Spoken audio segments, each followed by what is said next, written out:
अच्छा भाई, तो आज का जो हमारा लेक्चर है that is on like constructors, types of constructors. तो बात ये है, आप लोग सोच रहे होंगे कि ये वो वाला कंस्ट्रक्टर जो नहीं है जो बिल्डिंग में बनाता है। तो भाई मैं पहले से क्लियर कर रहा हूँ, वो वाला नहीं है। इसलिए मैंने कोई ऐसी गलत इमेज भी नहीं डाली कि आप कंफ्यूज हो। ठीक है।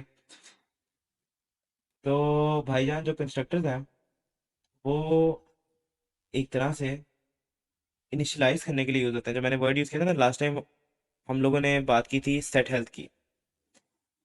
प्लेयर की हेल्थ जो थी, प्लेयर वन की जो हेल्थ थी, उसको हम लोग सेट कर रहे थे।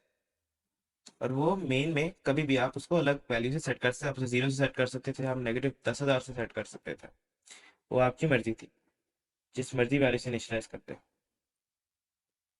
तो वो सेट हेल्थ था। ठीक है। आप कोई रिस्ट्रिक्शन डाल सकते थे अपने सेट हेल्थ के फंक्शन में, जैसे let's say void set health को मैं इसको इस तरह लिखता हूँ, उससे साइड डिस्कशन। आप सेट हेल्थ का जो अपना लिख रहे थे, तो आप इस तरह के उसमें कोई रिस्ट्रिक्शन डाल सकते थे फंक्शन में, कि जैसे if new health is less than 0, तो फिर न्यू हेल्थ का जो वेरिएबल था या हेल्थ जो था, हेल्थ इक्वल्स टू, उस केस में इफ ये अगर वो स्टेटमेंट न्यू हेल्थ अगर लेस देन 0, हेल्थ 0 से कम तो हो नहीं सकती। तो वो जो बात है कि सेट हेल्थ जो था वो कभी भी कॉल हो सकता था, ये जरूरी बात है। ठीक है। वो सेट हेल्थ का फंक्शन मेन में कभी भी कॉल हो सकता था, और हम लोग बस चाहते थे कि हम लोग एक दफा सारे वेरिएबल्स को इनिशियलाइज कर दें, rather than कि हम लोग के पास एबिलिटी हो कि हम बार बार उनको जा जाके मेन में जब मर्जी दिल करे, जो जिसका मर्जी दिल करे, जिस मर्जी प्रोग्रामर का, वो उसे चेंज करता फिरे। ठीक है।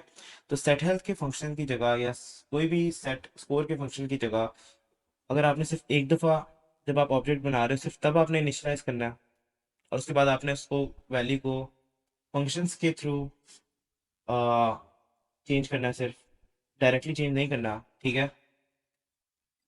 सेट हेल्थ और आपको सेट स्कोर जैसे फंक्शंस की नहीं ज़रूरत, इन जैसे सेटर्स की आपको नहीं ज़रूरत, तो फिर आप कंस्ट्रक्टर्स यूज़ करते हैं, और कंस्ट्रक्टर्स ऑलमोस्ट हमेशा ही यूज़ होते हैं। इट्स नॉट लाइक कि भाई मेरी मर्जी है, मैं आज कंस्ट्रक्टर यूज़ करूंगा और कल नहीं करूंगा। कंस्ट्रक्टर्स हमेशा ही यूज़ होते हैं, बिकॉज इनकी यूटिलिटी बहुत ज़्यादा है। तो समझ नहीं आई? अगर नहीं आई तो काम के बैठे रहो, कि अब आने लगी है। अच्छा, आपके कंस्ट्रक्टर्स जो होते हैं ना, वो होते हैं इनिशियलाइज करने के।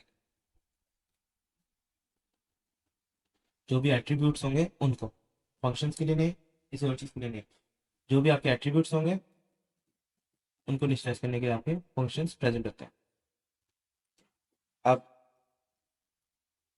ठीक है, एट्रीब्यूट्स तो हमारे सारे प्राइवेट होते हैं, हम लोगों ने लास्ट लेक्चर में सीखा था। ठीक है। तो ओके, फिर सारे एट्रीब्यूट्स को केटर करने के लिए आप किस तरह से अपना फंक्शन लिखोगे? ओके, ठीक है।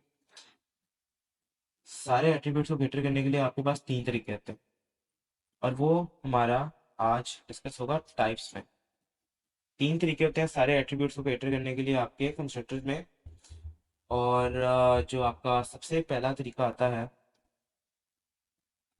वो आता है विथ योर डिफॉल्ट कंस्ट्रक्टर। ठीक है। डिफॉल्ट कंस्ट्रक्टर सबसे पहला तरीका है। अब ये मेजर तीन तरीके हैं, और भी बेस हैं कंस्ट्रक्टर्स बनाने के। मैं ये नहीं कह रहा कि और तरीके नहीं है कंस्ट्रक्टर्स बनाने के, लेकिन अभी के लिए इस एच की के लिए, और जो मोस्ट कॉमन यूज होते हैं उनको कवर करने के लिए हम लोग पहले इन तीनों को डिस्कस करेंगे, बिकॉज इनसे हमारा 90% काम चल जाएगा। 90-95% काम हमारा इन मतलब कंस्ट्रक्टर्स के साथ चल जाएगा। ठीक है। बाद में अगर एक आधा और डिस्कस करना हुआ तो वो हम कर लेंगे। ओके। तो इधर हम लोग कहते हैं कि जो हमारा डिफॉल्ट कंस्ट्रक्टर है उसका सेटअप इस तरह से होता है कि डिफॉल्ट कंस्ट्रक्टर भैया, आपका सबसे पहले जैसे आपकी प्लेयर की क्लास थी, मैं इस बार कहता हूँ मैंने बैंक वाली क्लास को डिस्कस करना है। ठीक है। तो थोड़ा सा चेंज है ना यार, लाइफ में चेंज आना चाहिए। जैसे मैं कहता हूँ क्लास बैंक। ठीक है। और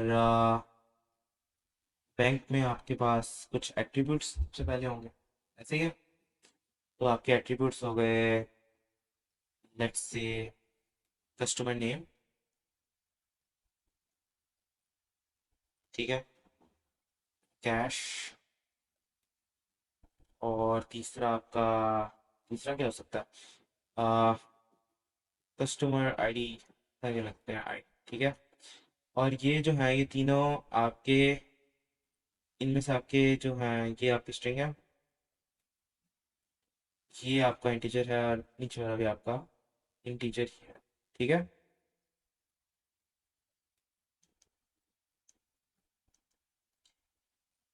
ये आपके प्राइवेट एट्रीब्यूट्स हो गए। अब आप सोच रहे हो भाई प्राइवेट किस तरह, आपने तो प्राइवेट का वर्ड ही नहीं लिखा। क्लासेस में जब आप डायरेक्टली कोई चीज़ लिखते हो और आप पब्लिक नहीं डालते उनके ऊपर, पब्लिक नहीं लिखा ना मैंने यहाँ पे, नहीं लिखा ना पब्लिक, ठीक है, मैंने यहाँ पे कुछ भी नहीं लिखा। जब आपने कुछ भी नहीं लिखा, उसका मतलब है कि आपने लिखा प्राइवेट। ये क्लासेस का काम क्या होता है, क्लासेस कहते हैं कि हम लोग चीज़ों को छुपा के रखेंगे जब तक आप ये नहीं कहते कि आपने वो दिखानी है।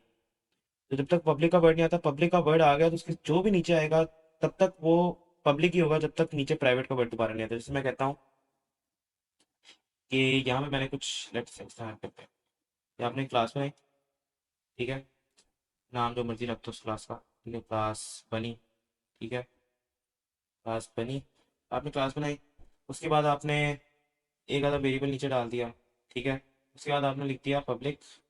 अब इस पब्लिक के नीचे जो भी है ना, जो भी इसके नीचे है सारा पब्लिक रहेगा, जब तक आप दोबारा नीचे नहीं जाओगे और आप कहोगे प्राइवेट का वर्ड दोबारा नहीं यूज करो, अच्छा, ठीक है, ऐसा ही लिखता है उसको,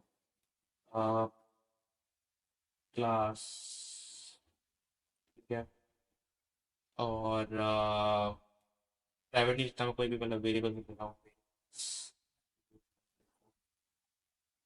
एक्सेट्रा, सारे आपके हो गए एट्रीब्यूट्स, ये सारे प्राइवेट हैं, ये याद रखना। और फिर मैं कहता हूँ कि अच्छा ये सारे डाल दिए मैंने, अब मैं करूँगा पब्लिक का वर्ड यूज़। इसके बाद मैं कुछ फंक्शन लिख दूंगा, जैसे कि कोई भी फंक्शन लिख दूंगा, डू समथिंग लाइक दैट, ठीक है। और उसके बाद मैं दोबारा कहूँगा प्राइवेट के वर्ड के थ्रू। और इसके बाद अगर मुझे कोई वेरिएबल्स लिखने हैं या कोई प्राइवेट फंक्शन बनाना है जिसको हम लोगों ने पब्लिक फंक्शन में यूज़ करना है, तो वो मैं डाल दूँ, ठीक है। लेकिन प्राइवेट फंक्शन जो होगा वो अनफॉर्चुनेटली इधर अगर आप लिखोगे तो वो नहीं चलेगा, प्राइवेट फंक्शन जो है, ठीक है, अगर वो इधर यूज़ हो रहा है, क्योंकि कंपाइलर जो है आपका, कंपाइलर जो है, ये आपको बात समझनी पड़ेगी, पहले समझ लोगे तो ज़्यादा अच्छा होगा। कंपाइलर जो है उसने इधर कुछ रीड किया, फॉर एग्जांपल F1 में कोई फंक्शन यूज़ हो रहा है जो हमने प्राइवेटली लिखा हुआ है यहाँ पे F3 के नाम से, F1 में आपका यूज़ हो रहा है F3, ठीक है, F3 प्राइवेट है और वो F1 के अंदर यूज़ हो रहा है। कंपाइलर ने F3 को पढ़ा ही नहीं है, कंपाइलर को पता ही नहीं F3 क्या है, जब वो F1 पढ़ा है, रीड इस तरह करता है ना कंपाइलर, कंपाइलर रीड इस तरह कर रहा है तो उसने F1 पढ़ा, उसने कहा F3 क्या है, उसको नहीं पता। तो प्राइवेट फंक्शंस, प्राइवेट वेरिएबल्स हमेशा ऊपर रखने चाहिए, नीचे रख दोगे और उसके बाद आप कोई फंक्शन बनाने बैठ गए हो और उस फंक्शन में प्राइवेट वेरिएबल्स यूज हो रहे हैं तो वो नहीं चलेगा। तो इवन तो ये स्पेस प्राइवेट होगी, लेकिन उसके बाद आपको दोबारा पब्लिक लिखना पड़ेगा इस प्राइवेट के बाद नीचे करके, और उस पब्लिक में आप दोबारा कुछ फंक्शन लिखोगे, F4 F5 करके, और उनमें आप इसके प्राइवेट वेरिएबल यूज कर सकते हैं और ऊपर वाले भी प्राइवेट वेरिएबल यूज कर सकते हैं, क्योंकि कंपाइलर ने वो पढ़े हुए हैं। तो बात सिर्फ ये थी कि पब्लिक तब तक चलता रहेगा जब तक दोबारा प्राइवेट का वर्ड यूज नहीं होगा। और साथ साथ ये भी थी कि आपका अगर प्राइवेट का वर्ड नहीं लिखा, पब्लिक का वर्ड नहीं लिखा, कोई वर्ड नहीं लिखा, तो वो जगह प्राइवेट है जब तक उसके ऊपर पब्लिक का वर्ड नहीं है।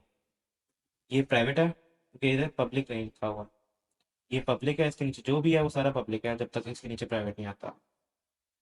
जो पब्लिक फंक्शन है वो अपने ऊपर वाले प्राइवेट वेरिएबल्स को ही सिर्फ पढ़ पाते हैं, ऊपर वाले प्राइवेट फंक्शंस को ही सिर्फ पढ़ पाते हैं, ठीक है। नीचे आप कोई प्राइवेट दोबारा करके आप समझते हो कि आप कोई वेरिएबल शेरिएबल डाल दोगे, तो कंपाइलर ने भी वो पढ़ा ही नहीं है। कंपाइलर भी यहाँ पे है, तो यहाँ पे कोई फंक्शन मतलब पढ़ा, वो भी नीचे नहीं गया। बेसिक स्ट्रॉन्ग करना मेरा बहुत ज़रूरी काम है कि मैं बेसिक स्ट्रॉन्ग रखूँ कि बाद में कल को कन्फ्यूजन आए। ठीक है, तो ये सारी चीज़ें बहुत इंपॉर्टेंट होती हैं इस समय स्टार्ट पे। अब इधर हम लिख देते हैं आपका प्राइवेट, इसको मैं बाद में साफ कर लूँगा। और फिर आप यहाँ पे आके पब्लिक के साथ let me change the colour, कोई अच्छा कलर वाइट यूज़ करते हैं, white colour grey grey white use करते हैं। आप लिख देते हो पब्लिक, और इधर आप लिख देते हो जैसे get customer name. Get customer name जो होगा, कस्टमर का नाम स्ट्रिंग है तो आप यहाँ पे स्ट्रिंग लिखोगे, उसके बाद आप गेट नेम लिख दो चाहे। ठीक है, और फिर आप उसमें उसको एम्प्टी छोड़ोगे, क्योंकि आपको नहीं कोई वेरिएबल पास नहीं करना मेन में जब आप इसे कॉल करें इस फंक्शन को, और आपने बस इसके अंदर लिख देना है रिटर्न कस्टमर नेम। ठीक है, बस यहाँ पे नेम लिख रहा हूँ, कस्टमर नेम पूरा लिखना अगर यहाँ पे इस तरह डिफाइंड है। ठीक है, और ये मेरा एक पब्लिक गेटर बन गया, फंक्शन बन गया। ठीक है, getter then also functions. Okay, तो कैश जैसी चीज़ को मैं सिर्फ शुरू में ही इनिशियलाइज करना चाहूँगा, बाद में मैं सेट कैश के फंक्शन से ही इसको चेंज करना चाहूँगा। लेकिन जो कस्टमर आईडी है, आप यहाँ पे देख रहे हो कस्टमर आईडी जैसी चीज़ को ना मुझे बाद में चेंज करना है, सेट करना है। ठीक है, और ना ही इस तरह की चीज़ को मुझे किसी को दिखाना है। तो कस्टमर आईडी पर्सनल होता है। ठीक है, तो कस्टमर आईडी को मैं इनिशियलाइज किस तरह करूँ, अगर मैंने सेटर यूज़ किए तो वही रोला बन जाएगा कि भाई आप सेटर, फिर आप कल को कस्टमर आईडी चेंज कर दो, किसी और के नाम इतना ज़्यादा पैसा कर दो। ऐसे भी तो हो सकता है ना, हैकर के लिए तो काम आसान कर रहे हो। तो बात आती है मेन मुद्दे पे कि कंस्ट्रक्टर अब यूज़ होगा, और कंस्ट्रक्टर किस तरह यूज़ होगा। कंस्ट्रक्टर का जो सिंटेक्स है पहले मैं वो लिखूंगा, जो सिंटेक्स है। ठीक है, सिंटेक्स से स्पेलिंग गलत हो गया। सिंटेक्स जो है वो है कुछ इस तरह से।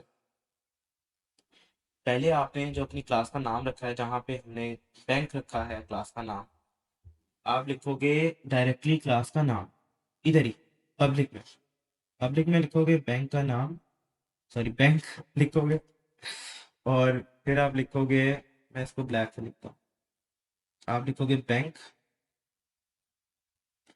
और फिर आप लिखोगे अपने डिफ़ॉल्ट कंस्ट्रक्टर बनाने के लिए आप इसको क्लोज कर दोगे, और फिर आप हर चीज़ को एक डिफ़ॉल्ट वैल्यू से, प्री डिफाइंड वैल्यू से आप सेट कर दो। मैंने क्या कहा था, डिफ़ॉल्ट कंस्ट्रक्टर की डिस्कशन हो रही है, तो डिफ़ॉल्ट कंस्ट्रक्टर में default predefined, pre like सोची समझी के यही होगी बस, वही वैल्यू से सेट कर दिया जाता है। यूज़र से कोई इनपुट नहीं लिया जाता। जैसे मैं कहता हूँ cash zero equals to zero, और आपका कस्टमर आईडी जो है इक्वल्स टू ज़ीरो, और आपका जो स्ट्रिंग थी आपकी, क्या स्ट्रिंग थी आपकी, customer name, customer name is equals to, customer name मैं छोटा करके लिख देता हूँ, कस्टमर नेम एम्प्टी स्ट्रिंग। ये आपका डिफॉल्ट कंस्ट्रक्टर तैयार हो गया, कुछ और चाहिए नहीं है। ठीक है, और ये यूजर से इनपुट नहीं लेता, ये कुछ नहीं, मतलब चेंज आप इसमें कर नहीं सकते। आप जब भी कोई बनाओगे ना, जब भी आप कोई main let's suppose you're in the main, और आपने मेन में कोई भी लिखोगे, ऑब्जेक्ट बनाओगे बैंक का, जैसे बैंक कस्टमर वन के नाम से आपने एक ऑब्जेक्ट बना दिया बैंक कस्टमर। ठीक है,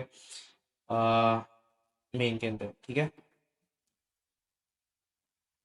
तो कैश उसका जीरो से सेट, कस्टमर आईडी उसका जीरो से सेट, कस्टमर नेम उसका नल, ये खाली खाली है। ठीक है, एम्प्टी स्ट्रिंग।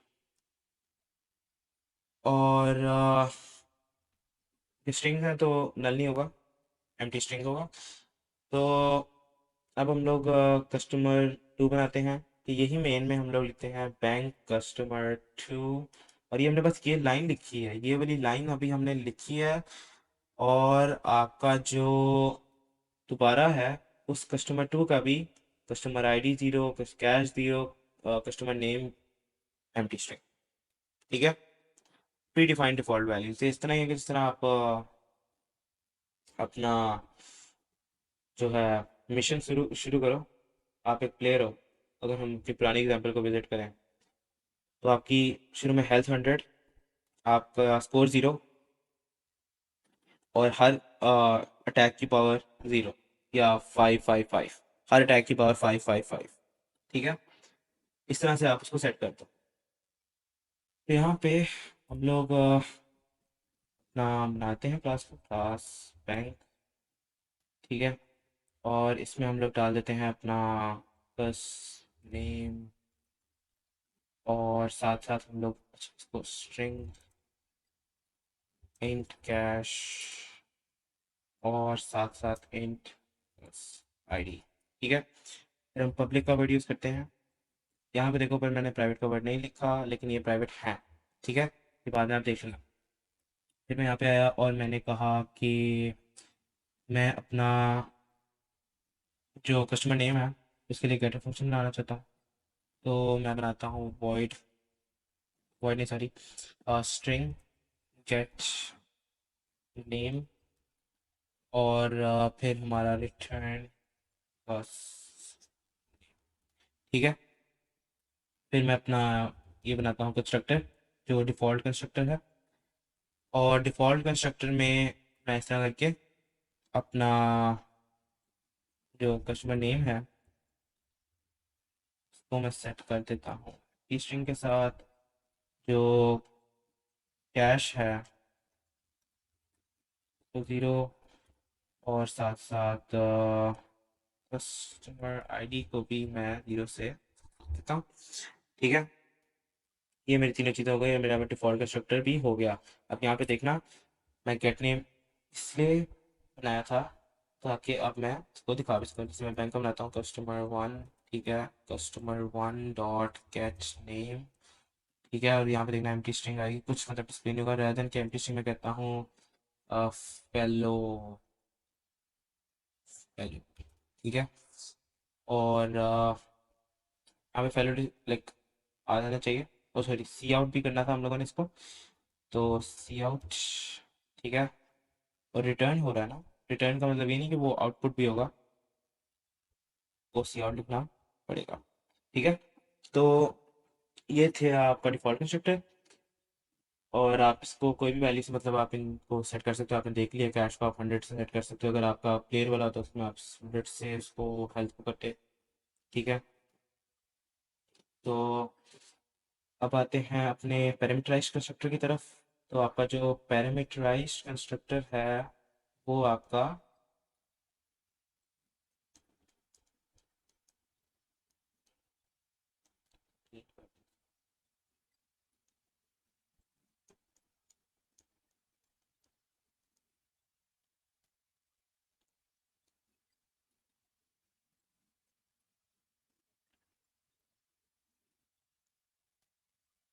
आपके पैरामीटराइज्ड कंस्ट्रक्टर में आपके यूज़र की डोमेन में बैठा हुआ जो आपका प्रोग्रामर है। सपोज कर लो कि एक प्रोग्रामर ने आपकी बैंक की क्लास बनाई और दूसरे ने मेन में उसके साथ कोई कोड लिखना है। ठीक है, एक कस्टमर वन आया, उसने फॉर एग्जांपल उसका कैश इतना था, और फिर एक कस्टमर टू आया, उसका कैश इतना था।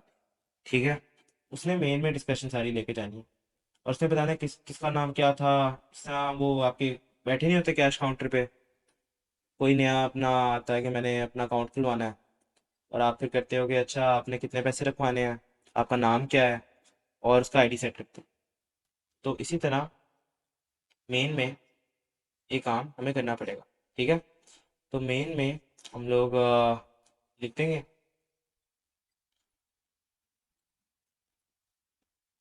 Customer one bank. लेकिन अब हम लोग बाकी कस्टमर की डिटेल्स को डिफॉल्ट कंस्ट्रक्टर से तो नहीं कर सकते। पैरामीटराइज्ड कंस्ट्रक्टर का जो नाम है उसको गौर से पढ़ो तो पैरामीटर से निकलता है। आपको एक फंक्शन से अगर रिलेट करना आता है ना इसको, इस तरह के फंक्शन में पैरामीटर्स को डालते हैं तो फिर ये आपके लिए बहुत आसान है। आपका चेंज जो होगा वो सिर्फ ये होगा कि आपने अपना बैंक लिखा अपने क्लास के अंदर, ठीक है, class bank dot dot let's dot dot, ठीक है। उसमें आपने बैंक का वर्ड दोबारा यूज़ किया पब्लिक के अंदर, पब्लिक स्पेस के अंदर, और फिर आपने लिखा, इसको क्लोज करो, और आपने यहाँ पे ये ब्रैकेट को दूसरे को क्लोज किया, और आपने कहा इंट इंट स्ट्रिंग, या जैसे मर्जी उल्टा सीधा कर लो, ठीक है। String string int string int int कर लो, या जैसे मर्जी दिल करे। न्यू कैश एन कैश कर लेता हूँ मैं, ठीक है, कॉमा एन, आपका क्या था, आईडी था, और साथ था एन, ठीक है। इस तरह की आपने लिख दिया, और साथ फिर आपने क्या किया, आपने यहाँ पे नेम को, कस्टमर नेम जो था उसको आपने कहा name is equals to n name,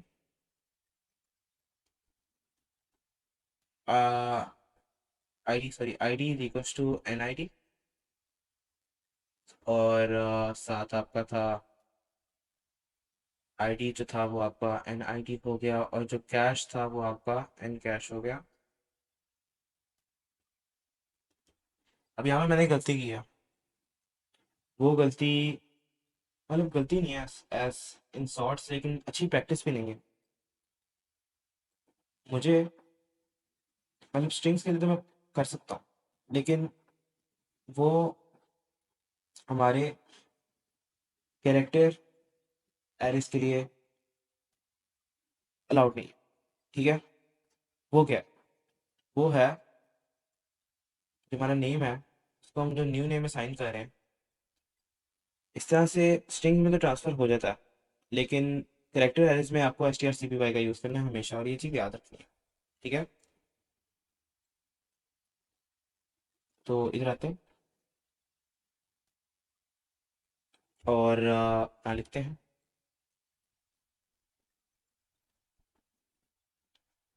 ये हमारा डिफ़ॉल्ट हो गया। अब हम पैरामीटराइज लिखेंगे, इसको हम लोग कमेंट आउट कर देते हैं, जो कि इधर हम लिखते हैं int and cash, int n ID, और स्ट्रिंग एंड नेम, ठीक है। किसी भी तरीके से लिख लो, इट डजेंट रियली मैटर, जब तक आप सही तरह से उसको प्लेस कर रहे हो, ठीक है। इसमें फिर आपका cash is equals to and cash, ID is equal, sorry यहाँ पे फर्स्ट साइड क्या, ID is equals to and ID, and your name is equals to,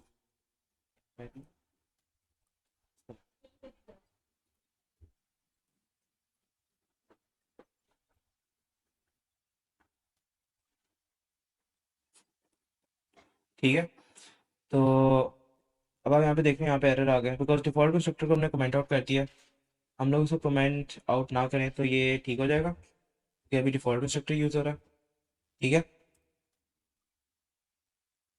आप तीनों कंस्ट्रक्टर्स लिखो, आपके ऑब्जेक्ट को कौन सा कंस्ट्रक्टर सूट करता है वो आप साथ फिर डाल दो, ठीक है। अब मैं यहाँ पे लिखता हूँ बैंक कस्टमर टू। अब बैंक कस्टमर टू के लिए आपका कौन सा सूट करेगा, अगर मैं यहाँ पे लिख देता हूँ, मैं लिखता हूँ 10 कैश के लिए, आईडी के लिए। अब देखो पैटर्न में रखना है, अगर इंटीजर है फिर आपका नेम है, और कौन सा इंटीजर है, कैश है, फिर आपका आईडी है, और फिर आपका नेम है। अब इस तरह के लिखोगे कैश, फिर आप लिखोगे आईडी 2 3 4 कर लो, और फिर आप नेम लिख दो अहमद कर लो, ठीक है। इतना करके, तो ये भी अब वैलिड है, ठीक है। ऊपर वाला भी वैलिड है और ये वाला भी वैलिड है, ठीक है। तो इस तरह क्या आपका पैरामीटराइज्ड कंस्ट्रक्टर हो गया। और आप कभी भी चाहे, जब भी कोई नया बंदा आए कि मैंने बैंक अकाउंट खुलवाना है, तो आप उसे कहो कि अच्छा भाई आपने बैंक अकाउंट खुलवाना है, तो आप बताएं अपना कैश कितना आपके पास, आप आईडी को खुद सेट कर देगा, और फिर नाम पूछेगा, ठीक है।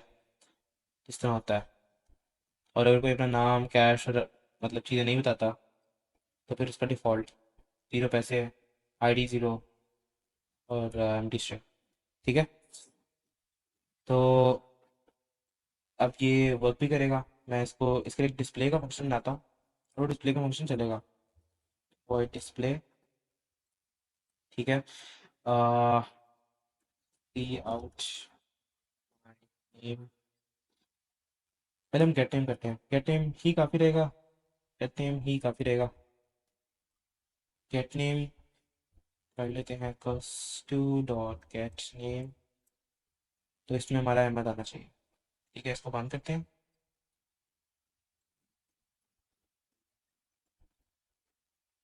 यहाँ से रन करते हैं, अहमद आ गया। उस स्ट्रिंग्स के लिए आप इस तरह से ट्रांसफ़र कर सकते हो, इट इज़ वैलिड। लेकिन अगर आप करेक्टर एरेज यूज़ कर रहे हो, करेक्टर एस्टेरिक जो होता है pointed to a character array, ठीक है, तो उसके लिए आपको फिर मस्ट है कि S T R C P Y use करो, ये तो इश्यूज आने लग जाएंगे आपको सूनर और लेटर। तो अब हम आते हैं अपने लास्ट वाले पे, which is our copy constructor. तो जो आपका कॉपी कंस्ट्रक्टर है वो कुछ इस तरह से दिखता है। कॉपी कंस्ट्रक्टर, कॉपी कंस्ट्रक्टर आपका नोट्स में बाद में ठीक कर लूँगा। कॉपी कंस्ट्रक्टर जो होता है वो आपका कुछ इस तरह से होता है कि आपने एक ऑब्जेक्ट बना लिया, ठीक है,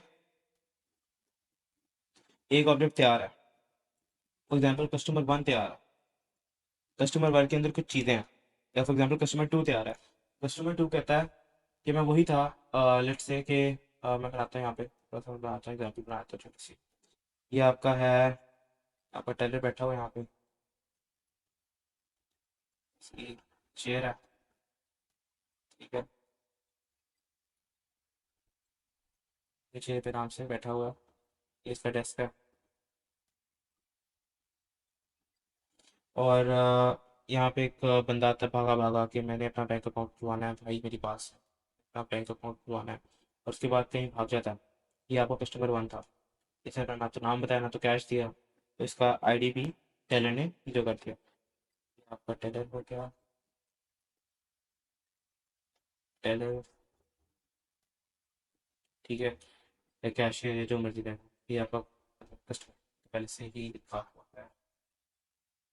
और ये भाग जाता है उसी वक्त ना, ये कहता है कि शुरू भाई फॉर शुमान, ठीक है, और ये भाग जाता है, ठीक है, कहीं भाग गया, और दोबारा आता है, कहता है कि मैं वही हूँ, ठीक है, लेकिन इस बार टेलर से कस्टमर टू का नाम देता है।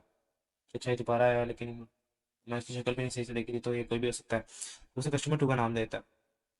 तो ये अपनी डिटेल्स वगैरह देता है, ठीक है, कि अच्छा मेरा नाम अहमद है, ये वाले भाई कहते हैं मेरा नाम अहमद है, और मेरे पास 10 रुपये हैं अपने बैंक में, 10 डॉलर लगा लो जो मर्जी करो, ठीक है, और मेरा आईडी है 234, मेरा अकाउंट बना लें, ठीक है। तो कहता है अच्छा मैं आपको अकाउंट बनाता हूँ, कस्टमर टू के नाम से अकाउंट बनाता है। तो कहता है अब मैंने ट्रांसफ़र करना है कस्टमर टू को कस्टमर वन में, ठीक है, ट्रांसफ़र करना है कस्टमर टू को कस्टमर वन में, और जो कस्टमर वन है उसमें ट्रांसफ़र करने के लिए, ठीक है, उसमें डालने के लिए, ठीक है, चीज़ों को आपको अपना कॉपी कंस्ट्रक्टर यूज़ करना होगा, ठीक है। अब ये याद रहे कि जो आपका कॉपी कंस्ट्रक्टर है, हर कंस्ट्रक्टर जो है आपका डिफॉल्ट कंस्ट्रक्टर, कॉपी कंस्ट्रक्टर या कोई भी कंस्ट्रक्टर, अगर आपने एक कंस्ट्रक्टर को एक दफ़ा यूज़ कर लिया है तो वो दोबारा कंस्ट्रक्टर यूज़ नहीं होगा। इस एग्जांपल में हमारे कोड में थोड़े से चेंजेस करने पड़ेंगे कि एग्जांपल थोड़ी सी वैलिड रहे, क्योंकि अभी हमारे कंस्ट्रक्टर में कस्टमर वन के लिए डिफॉल्ट कंस्ट्रक्टर यूज़ हो रहा है ऑलरेडी। उसको उस लाइन को मैं ख़त्म करूँगा, और उसके बाद मैं उसकी जगह कॉपी कंस्ट्रक्टर को यूज़ करूँगा। कॉपी कंस्ट्रक्टर क्या करेगा, पूरी सारी चीज़ों को एक कंस्ट्रक्टर से, सॉरी एक ऑब्जेक्ट से दूसरे ऑब्जेक्ट में ट्रांसफर। तो इसको रिमूव करने से, इसको रिमूव करने से आपका कस्टमर टू जो है उसकी कॉपी बनेगी कॉपी कंस्ट्रक्टर के अंदर, विच इज़ एक्सट्रीमली रॉन्ग। इसलिए यहाँ पे एम स्टैंड डालना हमेशा ज़रूरी होता है। कॉपी कंस्ट्रक्टर के अंदर एक और कॉपी बनेगी, एक और कॉपी कंस्ट्रक्टर आएगा, ठीक है, एक और कॉपी कंस्ट्रक्टर कॉल होगा, ठीक है। उस कॉपी कंस्ट्रक्टर के अंदर आपके कस्टमर टू की जो वैल्यूज हैं वो दोबारा इस ट्रांसफर के अंदर ट्रांसफर होंगी, ठीक है। ओके, अब जो ट्रांसफर के अंदर वैल्यूज आ गई कॉपी कंस्ट्रक्टर के थ्रू, अब ट्रांसफर जो है, जब कॉपी कंस्ट्रक्टर कॉल हुआ इधर, ठीक है, कस्टमर टू की चीजें ट्रांसफर में जाने लगी, तो उधर एक ट्रांसफर प्रेजेंट था, एक और पैरामीटर प्रेजेंट था जिसने कॉपी कंस्ट्रक्टर को कॉल किया, और ये वाला ट्रांसफर, ठीक है, इससे ऊपर वाले ट्रांसफर की तरफ चला गया। ये एक तरह से रिकर्जन कॉल हो रही है, इसको मैं इन डिटेल एक्सप्लेन करता हूँ। जो आपका कॉपी कंस्ट्रक्टर है, इसमें आप लेट्स से बैंक की बात कर रहे हैं हम लोग, तो बैंक में आपने लिखा बैंक ट्रांसफर पेज नाम ही रखना चाहिए था ऑनेस्टली, ठीक है। तो ये आपका लेट्स सपोज है प्लस टू से ट्रांसफर केस में वैल्यू ट्रांसफर हो गई, क्या आपका बाय रेफरेंस वाला वो मिसिंग है। वो ये बताता है कि जो कस टू है और जो ट्रांसफर केस है वो एक ही चीज़ है एक तरह से, ठीक है, बस अलग अलग नाम है। ये बाय रेफरेंस का अंडरस्टैंड करता है, लेकिन हम कहते हैं कि अलग अलग नाम नहीं है, ठीक है, वो अलग अलग चीज़ें हैं, ठीक है, अलग अलग ऑब्जेक्ट्स हैं। तो क्या होगा कि अच्छा भाई अलग अलग ऑब्जेक्ट्स हैं, तो भाई फिर तो मुझे दोबारा से आपका कॉल करना पड़ेगा कॉपी कंस्ट्रक्टर, एक और कॉपी कंस्ट्रक्टर कॉल होगा इधर आके, वो कॉपी कंस्ट्रक्टर भी सेम इसी तरह का ही होगा, ठीक है, बस ऑब्जेक्ट के लिए एक ही कॉपी कंस्ट्रक्टर बनता है और वो सारे एक जैसे हैं। वो कॉपी कंस्ट्रक्टर क्या होगा, उसमें क्या हो रहा होगा, उसमें आपका हो रहा होगा कि एक और ट्रांसफर केस होगा, इसको मैं पार्ट टू कह देता हूँ, ट्रांसफर केस नाम होगा, ठीक है। अब ये जो ट्रांसफर केस है ना, ठीक है, जो असल में आपका कस टू होना चाहिए था, अब इधर क्या होगा, वो कहेगा अच्छा यहाँ पे आपका मैं डालूंगा, ये यूज करते हैं, यहाँ पे मैं आपका डालूंगा कस टू, ठीक है, ये आपका कस टू है असल में, और इधर आपका होगा ट्रांसफर कस, ठीक है।